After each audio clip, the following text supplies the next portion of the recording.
Hello again. Welcome back to Naked Neuroscience, the podcast exploring the workings of the brain and the nervous system in our bodies and beyond. I'm Katie Haler, and this month...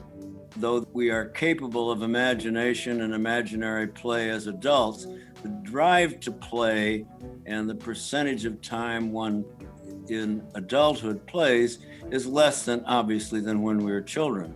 But the wiring of the brain to respond to play signaling occurs throughout life. It's different in various ages and cultures and genders and so on, but it's there. From little ones larking about in the playground to having a laugh later in life, this month we're delving back into play.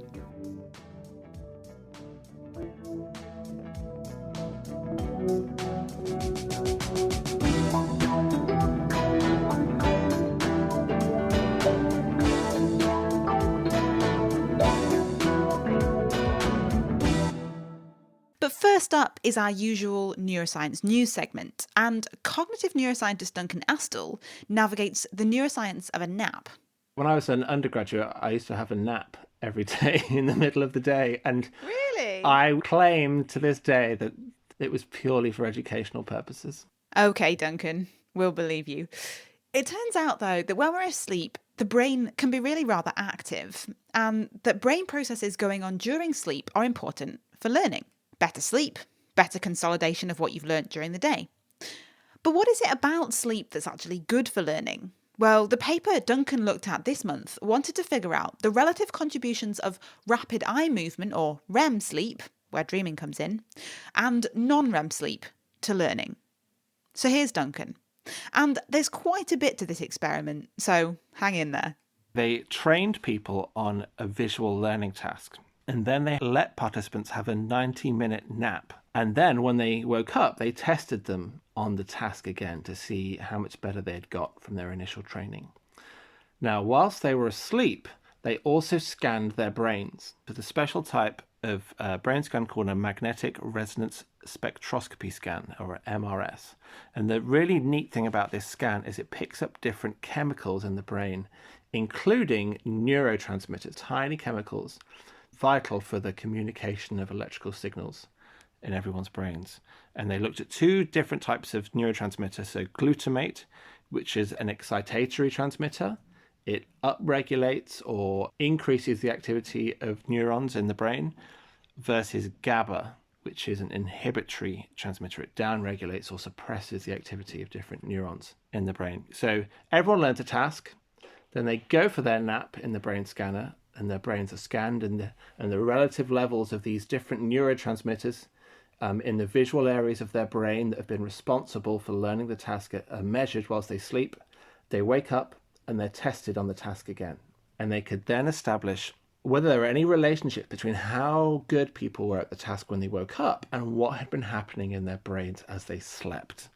And what they found was that as people slept, those people who had more non-REM sleep had an excitatory shift in their visual areas. So they got an increase in the glutamate release relative to the GABA.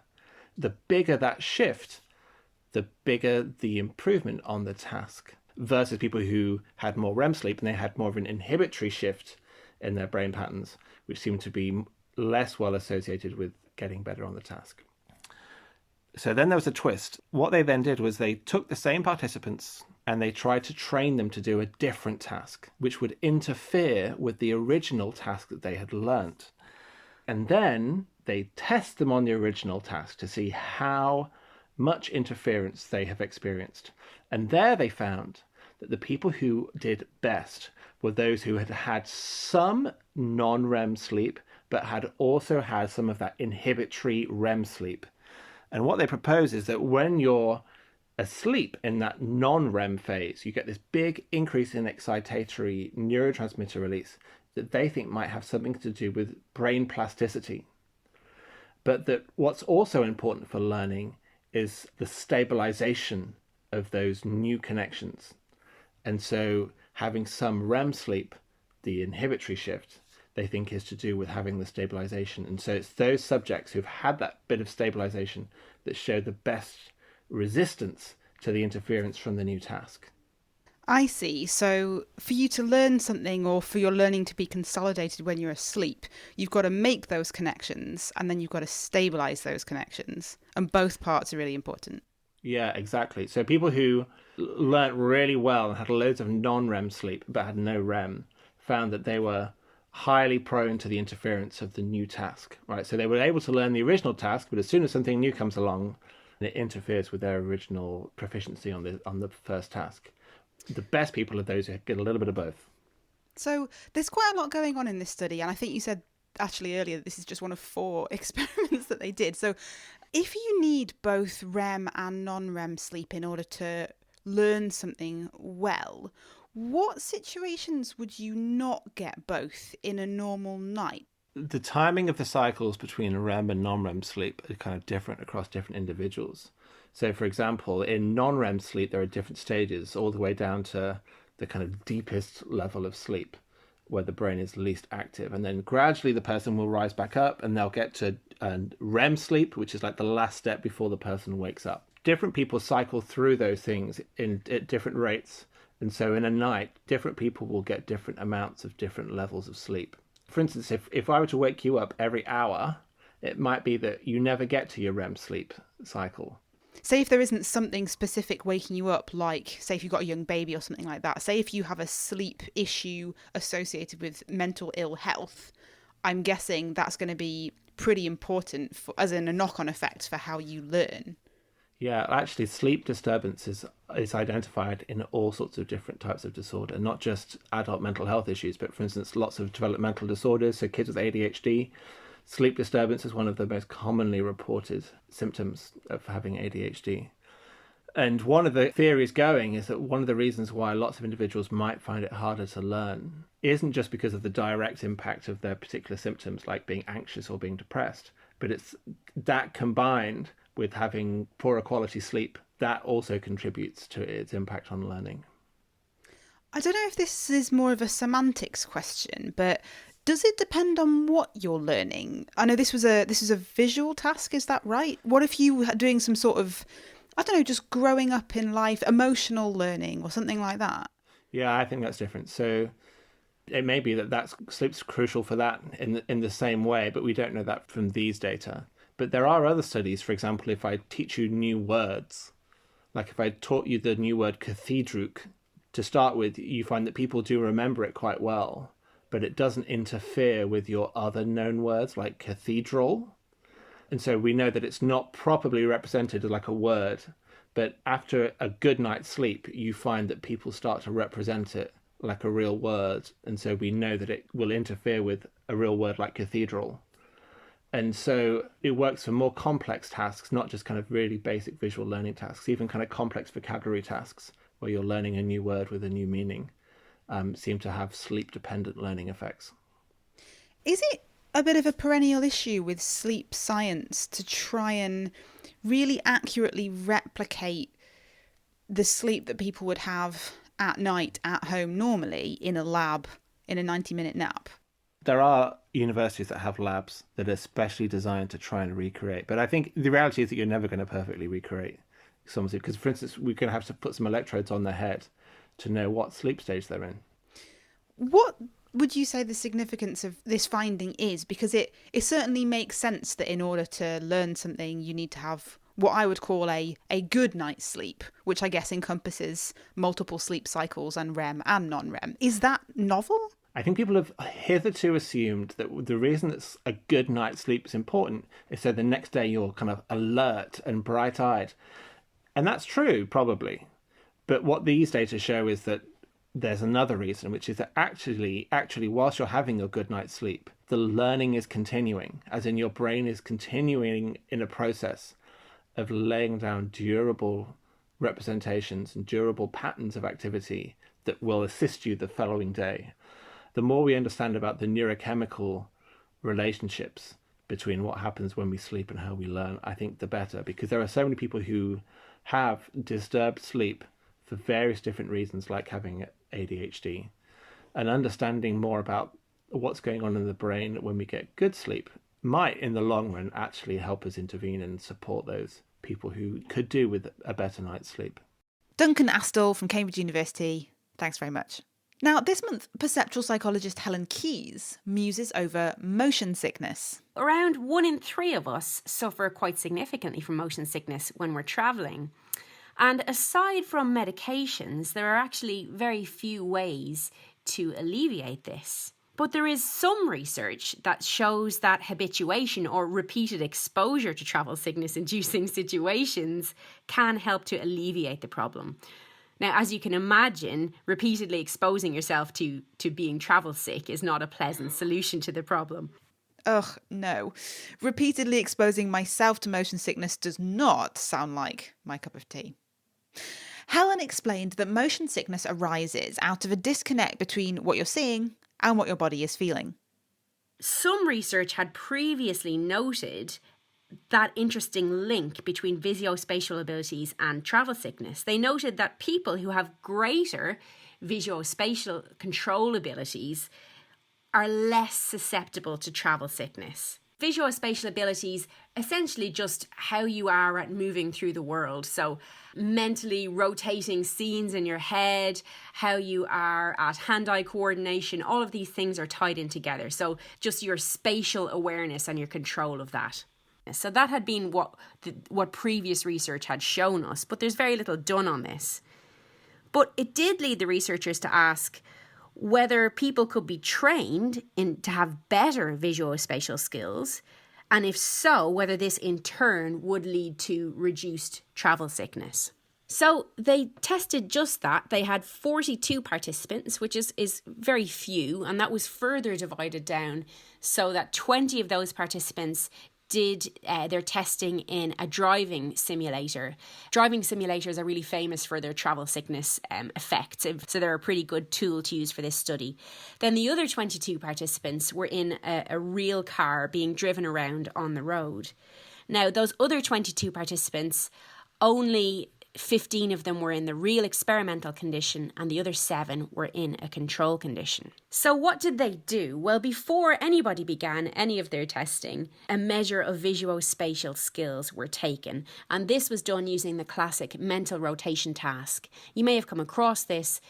You're shown an image of some blocks in a particular configuration, and you are asked to rotate that mentally in your head, and then you have to choose which one it would match up with if it were rotated. So it's a good measure of your visuospatial skills.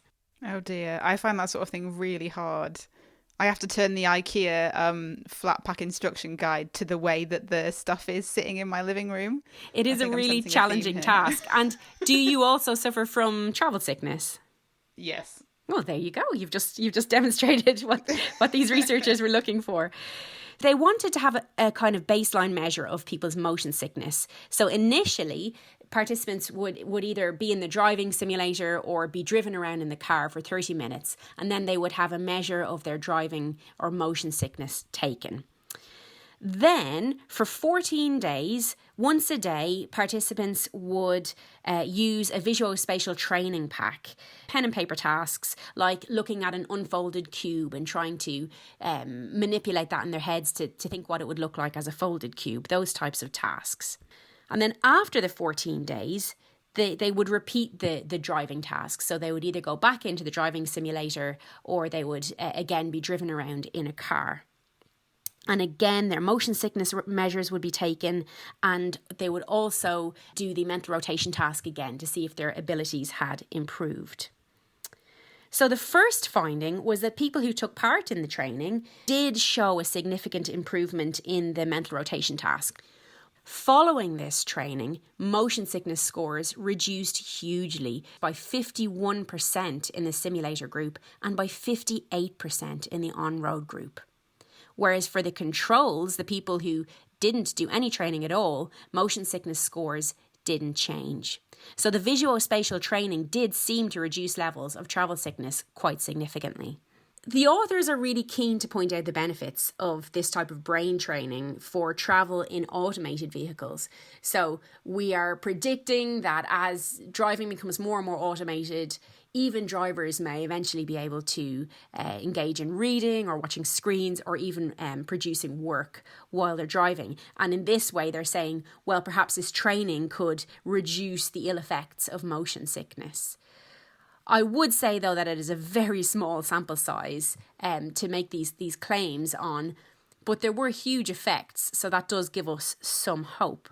Essentially, what the authors think is happening is that the visuospatial training is leading to an enhanced ability to resolve visuospatial conflicts.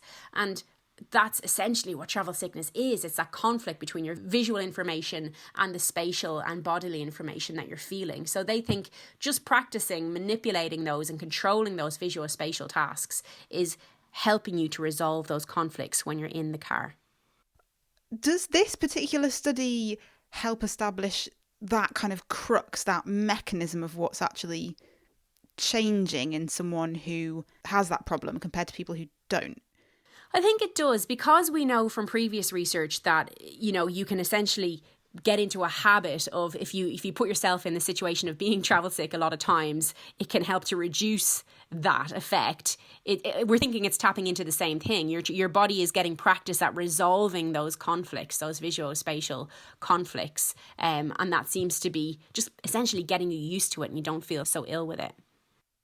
And why is it that if I'm actually driving in a car, I'm in control of the vehicle, I don't get travel sick? But if I'm a passenger, every time I get travel sick. What's going on there? I think that's a really interesting question, and it's a really universal effect. Drivers have less motion sickness than passengers.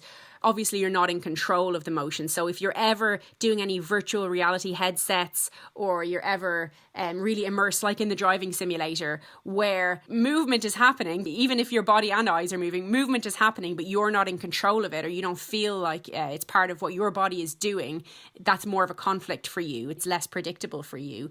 But secondly, when you're a passenger, you're also less likely to have your eyes directly on the horizon, on the moving outside of the car. You're more likely, again, to be focusing on other parts, perhaps looking at your phone, things like that. So there's two reasons, but the main reason is your body isn't in control of that motion that's happening to it. Helen, as you said, this is quite a small number of people involved in this study.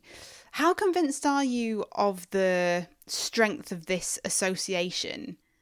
I'm not that convinced, Katie, because the sample is so small. It would be a really magnificent and strong effect if it was this simple to resolve motion sickness. This is wonderful. And on the basis of this study, I am going to give it a try myself, I have to say, if I'm going to be doing something where I'm going to be a passenger in a long journey. But it is such a small sample size to make these claims on. The size of the effects, reducing motion sickness by 51 or 58%, that's huge. So that does suggest there's something there, that it's not just some sort of minor fluke, but really there's no other literature on this and people haven't done work on this. So it's kind of a lone ranger, a bit of a wild west here with this new exciting study. And I think it's going to need a lot more work before we can be confident that it's a real effect. Duncan, is there anything you wanted to add? I was going to ask about the control condition. The control condition was not very well run. So there were only 7 people in the control condition and they were only in the car driving condition. They didn't do a control for the driving simulator. And the control condition didn't involve any sort of real control. It involved the people doing nothing for the 14 days and then coming back and being tested again. Whereas obviously a better control would have involved them engaging in some sort of other pen and paper task every day for 15 minutes. It could well be a placebo effect. We need to bear in mind that these motion sickness measures were self-reported motion sickness. It's very possible you would want to be pleasing the researcher and give lower scores there in the direction you thought the researcher wanted. This is not the most methodologically sound study I've ever come across, but the effects were just so large that this really leapt out at me as something that was quite interesting and perhaps worthy of further investigation. Sounds like there's more work to do. Thanks very much, Helen Keyes from Anglia Ruskin University. And if there's anything that you'd particularly like us to talk about on Naked Neuroscience, or you've got a question or some feedback, please get in touch. It's neuroscience@nakedscientist.com, or you can reach us through the Naked Scientist social media channels. This month on Naked Genetics. His paintings started having much more yellow and the halos around the lights. What we now know is that a side effect of too much of this medicine is yellow vision and seeing halos around bright objects. From Van Gogh to Venom, we're learning how animals learn to survive poisons. Find Naked Genetics on your podcast app or on nakedscientists.com. For the rest of the show, we're pondering play. Last month, we tumbled around with the concept of play in companion animals, cats and dogs, from infants through to adulthood, and the play needs of our pets in old age. But of course, it's not just pets or wild animals that play. Human animals do it too. And through observing my own rather gorgeous 2 kittens at play, I started to reflect on my own early play experiences. So, what role does play have in early years development? Back in July, I spoke to Jenny Gibson, a speech and language therapist turned play researcher at Cambridge University's Play in Education, Development and Learning, or PEDAL, Centre. Jenny studies the intersection between kids playing and their social and communication development. There are quite interesting links between the emergence of early language and the emergence of pretend play in particular. So some of those early skills around being able to represent one object as something else. So I don't know, pretending that a stone is a toy car or something like that is a kind of symbolic representation of the same kind that we need to use when we're thinking about language as well. So there's some quite strong links between pretend play and language development in early childhood. And then those seem to propagate over early childhood and into middle childhood to become more sophisticated links. So we see things like elaborate pretending, conversational turn taking, all manifest in playful context. So it's quite an interesting link. I was thinking back on how I used to play as a kid, and I remember having quite an important distinction in my head between playing a made-up game and then a real game, like, I don't know, badminton or football or something. Is that what you see in other kids? Yeah, I think so. I mean, I think children seem to have quite a good awareness of what they're playing and how and what the parameters of that are. So I think with games like badminton, you've got quite a wide societal acceptance of the rules of the game and what you have to do to join in and play. But when it's more fantasy and make-believe, it tends to be a bit more intimate, and it happens between close friends, and those close friends negotiate the rules and the boundaries of that universe between them, and then they play within it. When I was trying to figure out what play means to me as a concept, I realised that it's probably quite an individual thing, and some people find, one thing fun and it might not be fun to somebody else. So from a psychology point of view, is there a scientific definition of what play is?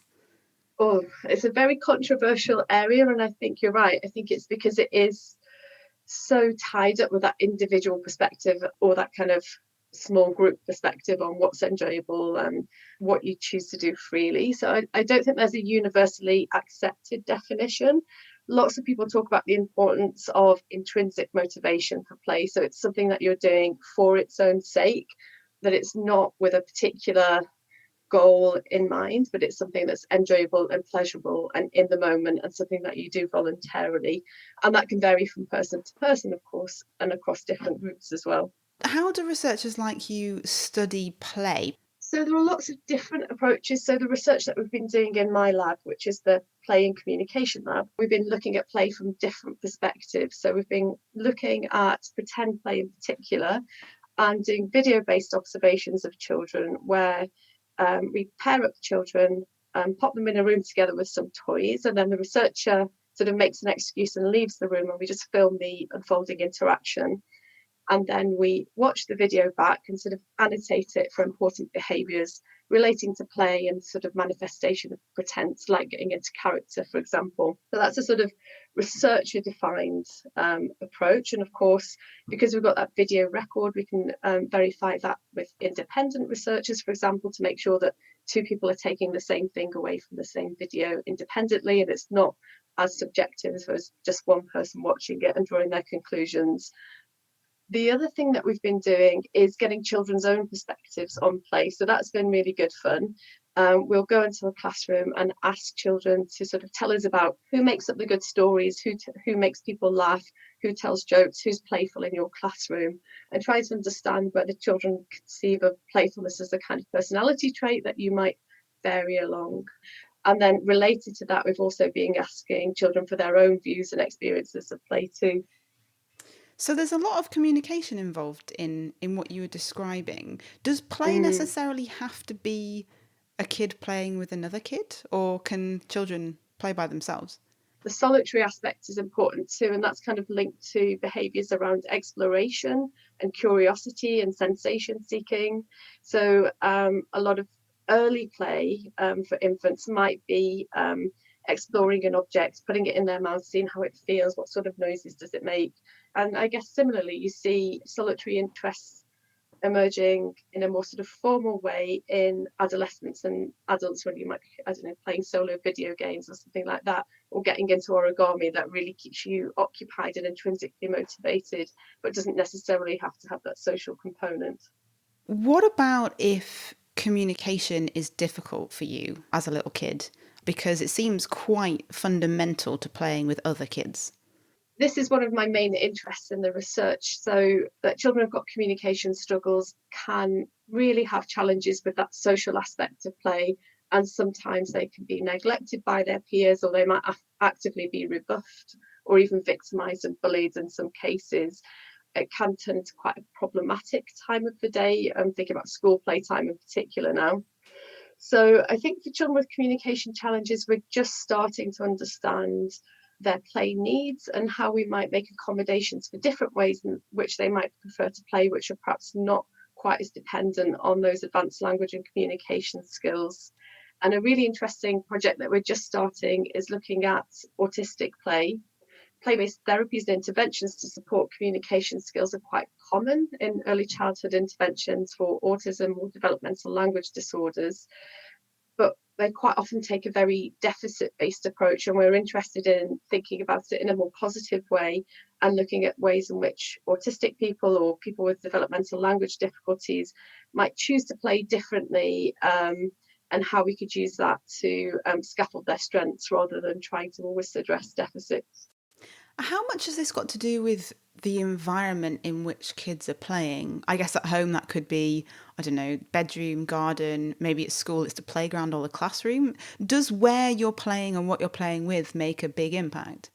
Yeah, it does. I mean, I think one of the biggest things that makes an impact is not being surveilled all the time. So I think having freedom and independence and autonomy are really, really important for play. So it's not saying that we need to abdicate entirely from the idea of safety, but having this idea that taking some risks and being able to be secret is okay for children, and we need to make spaces for that to happen.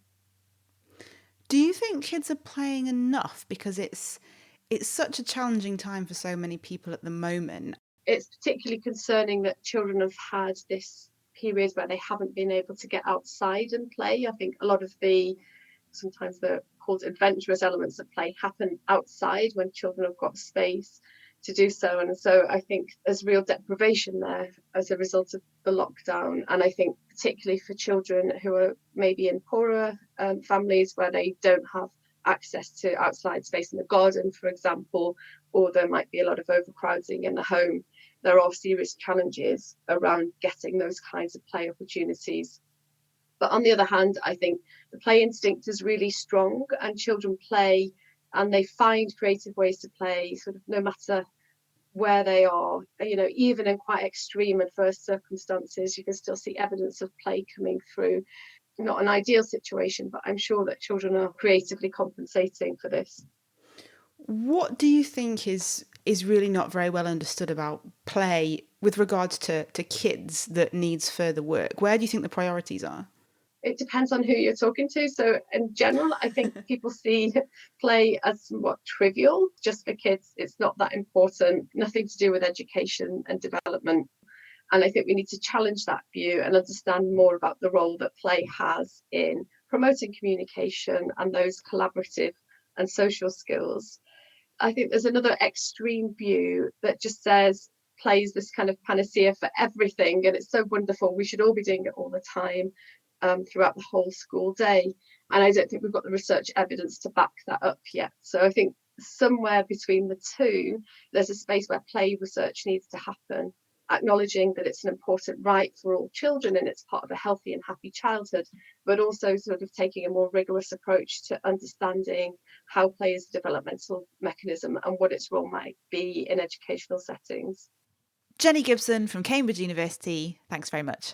And to pick up on the assumption of play being largely a kid's pastime that Jenny mentioned, I got to admit, when planning out this episode, I hadn't really thought that much about the importance of adults playing. Days can be so jam-packed, time apportioned up to different tasks on the to-do list. Perhaps setting aside time for play in adulthood just isn't a priority. Well, the final interview this month is with someone who works to promote the importance of play throughout life. Stuart Brown is a psychiatrist turned play researcher who founded an organisation called the National Institute for Play in California. And I spoke to him back in July. Though we are capable of imagination and imaginary play as adults, the drive to play and the percentage of time one in adulthood plays is less than, obviously, than when we were children.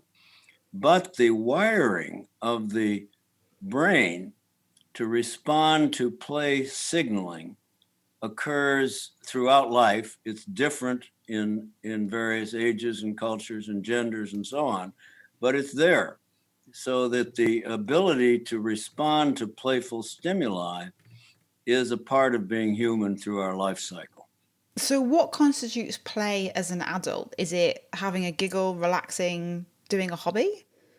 I like to think of the best way to define play for adults, and really for children too, is as a state of being in which what you are doing and what you are experiencing is voluntary, it's fun, it gives you a sense of freedom from anxiety about the time pressure or the outcome, is something you want to engage in again. It can be highly varied. The individual response to playful stimuli can be gardening, reading a novel, climbing a mountain, going to a pub and having fun with your buddies. You know, there are all kinds of phenomena that constitute true or real play, but it is essentially a state of being that is different from all others. And that's not a common way of thinking of play. We think of play a little nonsensical, it's purposeless or appears purposeless. It's not as important as real responsibility. And yet, when I look at the phenomenon of severe play deprivation, it has a profile amongst adults and children that indicates it's a necessity for being fully human. What do you mean by that? What kind of work have you done? If you start with objective animal play, the rats, for example, that are bred to play, engage in very intense rough and tumble play when they are 4 to 15 weeks old. And if you allow that and then evaluate the brain changes as the rats play, you find that they have much enrichment of their entire cerebral cortex, but particularly their executive function. And there is some sense that, though you can't do that ethically for humans, that human play also produces a whole array of benefits, faster learning, more resiliency, a sense of belonging to your social group, et cetera, that is required kind of learning for our human species. And when that is missed intensively in humans, there is a problem in empathy and in belonging to your social group, so that the experience of childhood and play throughout the lifetime is, from my standpoint, very significant. See, that makes sense to me from a developmental childhood point of view, but the resilience and stuff you were talking about then, does that apply to, say, if somebody doesn't play enough as an adult? If you take a life history of many, many people, as I have done over the years, and you look at how they view themselves and the world, if they are severely play deprived over a period of time, they lack optimism. There is a kind of a smoldering depression that is a part of the play deprivation profile. There is a rigid kind of ideology that often is a part of the worldview and their values. So to me, the way of thinking about this, it's a little different because most people don't think of play this way, is to think about something as pervasive in the human and animal phenomenon as sleeping and dreaming. And we all know that if you miss sleep and you miss dreams, there are objective phenomena. If you miss play, which is a universal human capability, over time, in a very major way, there are mood and other changes that tend to occur. It's not as measurable or as simple as sleep deprivation, but there is an analogy that I think is worthwhile. When explaining to me what's going on in the brain at play, Stuart mentioned the work of play pioneer Jacques Panksepp, who animal behaviour expert Sarah Heath mentioned last episode when we were talking about cats and dogs. Stuart mentioned Jacques alongside Sergio Pellis, and Stuart explained that when studying objective animal play, these researchers removed the cerebral cortex from playful infant rats. As they grew and developed, they played just as intensively as those rats with a cerebral cortex, Stuart told me. This, he said, suggests that the neurocircuitry of play is hardwired into the survival centres of the brain. One of the graduate students, now a professor at Northwestern, Jeff Bergdorf, has arranged for, in experiments, for rat rough and tumble play to occur while the cerebral cortex, which is intact in his studied rats, is primed to fluoresce when genes in the cerebral cortex are activated. Jeff has found that when the rat rough and tumble play occurs, it activates 1,200 prefrontal cortical genes in the rat cortex, so that there is a selective interaction between the priming centers for play and the learning portion of the cortex, which is waiting to get stimuli from the environment. So I hope that's clear. It's kind of complicated, but some very good research. Does that suggest something pretty significant about how we've evolved to play? Absolutely. If you look at the long developmental evolutionary history of play itself and look at reptiles who don't play as frequently or as vigorously as mammalian and bird species, you find a mosaic of play that is highly varied, just like there's a mosaic of sleep that's highly varied, but you still see play occurring in the more complicated, more intelligent species, and it occurs and can be defined as a separate form of behavior from all others. I appreciate there are, we live in a complex world made up of complex societies, but do you think there's enough play around? Depends on the circumstances. I think right now with the COVID-19 shelter at home, I think it's tough. No youth sports, no adult gatherings that are festive. I think it's tough to play enough. And I think that we're going to see some consequences from that. Do you have any suggestions as to how people can build play into their lives? Because as you were talking, I was just wondering if it would be appropriate to kind of build play somehow into the work environment, or if that's a bit of a silly thing to say.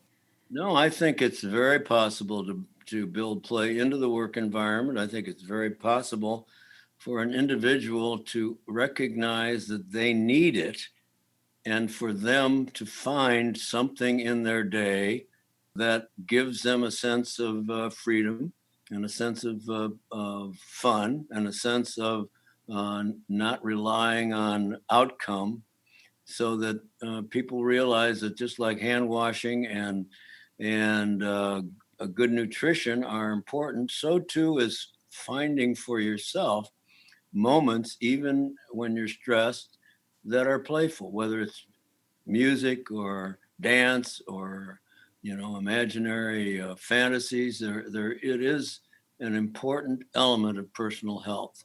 It seems to me that, as with a lot of components of health, some people might be more privileged than others in terms of who has the time capacity to access this kind of headspace. Do we know very much about how things like personal finances, do they interact with the idea of play? Oh, of course. I think poverty, stress, disease, economic intense worrisomeness, those, when you're not safe and you're not well fed, it's very difficult to play.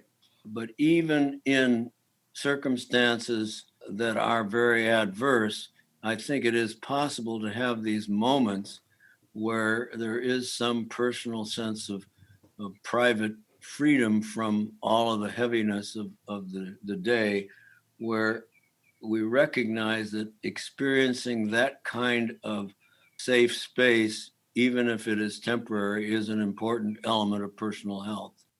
Stuart Brown from the National Institute for Play. Through speaking to both Stuart and Jenny, who we heard from earlier, it seems there's a whole lot more waiting to be learned about the science and neuroscience of play. And we certainly don't have all the answers, but pondering on play has got me wondering if I personally can perhaps carve out a little bit of time to be that bit more playful each day. That's all we've got time for this month. Thanks to Jenny Gibson, Stuart Brown, Duncan Astle and Helen Keyes. Thanks ever so much for listening. I've been Katie Haylor from the Naked Scientist team. Until next time, take care and goodbye.